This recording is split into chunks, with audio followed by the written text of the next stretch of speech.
Tudo bom, pessoal? Nesse vídeo de hoje, trouxe aqui para vocês a Kris Lee para falar sobre uma novidade super bacana que a gente estava conversando na semana passada. Esse assunto nós fomos pesquisar um pouco mais porque chegou uma notícia de que os Estados Unidos está com uma taxa de natalidade decrescente. Eu falei isso para vocês no vídeo anterior e agora a Kris vem trazer essa notícia para você, dizendo o que vai acontecer, qual é o planejamento da imigração, por que os Estados Unidos está em iminente possibilidade de mudar uma série de coisas dentro da imigração, abrindo aí grandes novas possibilidades para as pessoas, criando talvez até alguns outros tipos de vistos, como eu já tinha falado para vocês lá atrás. Vamos ouvir um pouquinho o que ela tem para dizer, com certeza são boas notícias, eu tenho certeza que vocês vão gostar. Kris, all yours. Thank you, Daniel. I'm so excited to be talking about this topic because it has direct impact on immigrants and legal immigrants who are coming to this country to provide economic benefit and to help with the U.S.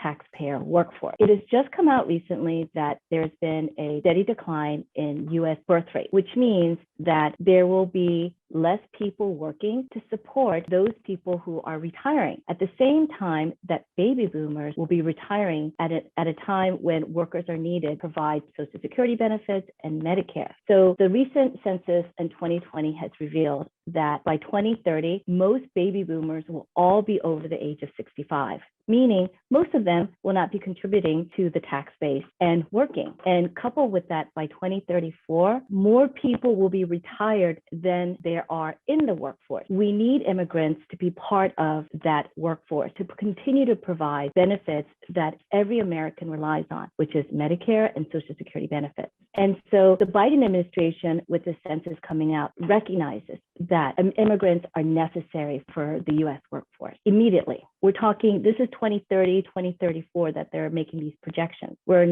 2021. And as you know, most employment-based immigration benefits take anywhere from 8 months to 2 years. So we need to get this workforce reinforced now. We need to have immigrants who are qualified to provide necessary services, be a part of the working tax force, to continue to provide Social Security benefits and Medicare for Americans right here, right now. Okay, Kris. And what kind of immigrants do you believe they're looking for right now? Well, I think the fact that the Biden administration has a huge focus on infrastructure, which is not only infrastructure such as construction, bridges, and so forth, but climate change, clean water. These are all such important issues that the Biden administration knows need to be addressed, because the Trump administration, that was not an issue with them. That was not something important. And so it's been ignored for the past 4 years. Now, the Biden administration is saying infrastructure is crucial because there's so much in the U.S. that has been stagnant and not been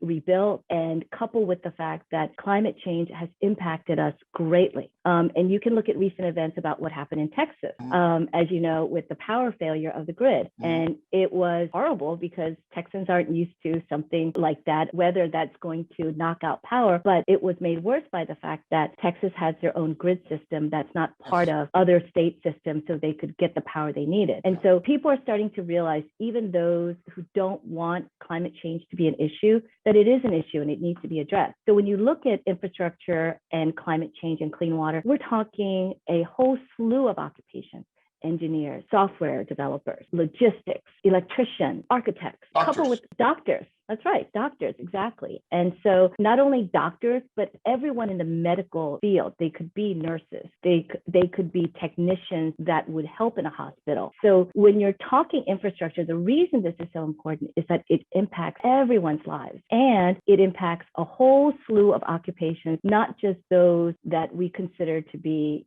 a good profession, like lawyers, doctors, engineers. It means every occupation that would be involved in anything to rebuild or to build. And so when you look at that, you have to think about the ripple effect, okay? A structural engineer working to maybe make a bridge more strong, that's one component, but think about everything that goes into that. You've got construction workers, you've got food people who have to provide food to those workers, you have housing that needs to be provided for the workers. So it's a whole effect that has tremendous impact that many immigrants from all over the world can really benefit from knowing that there's this need for immigrant workers in the U.S. Thank you, Kris. Thank you again. Pessoal, eu tenho certeza absoluta que vocês gostaram bastante dessa informação. Com certeza traz bastante qualidade de informação aqui para vocês, porque cada um de vocês vai poder agora chegar à sua própria conclusão. É nítido que os Estados Unidos precisam de pessoas, muitos países do mundo, muitos países de primeiro mundo estão aí com a taxa de natalidade decrescente, vocês podem ver isso, muitos países, inclusive na Europa, estão com a taxa de natalidade decrescente. Isso tem impactado muito na economia, principalmente quando você fala numa economia de um país com 400 milhões de habitantes, onde eles precisam que o dinheiro gire, a economia gire, e todos esses benefícios, como a Kris citou,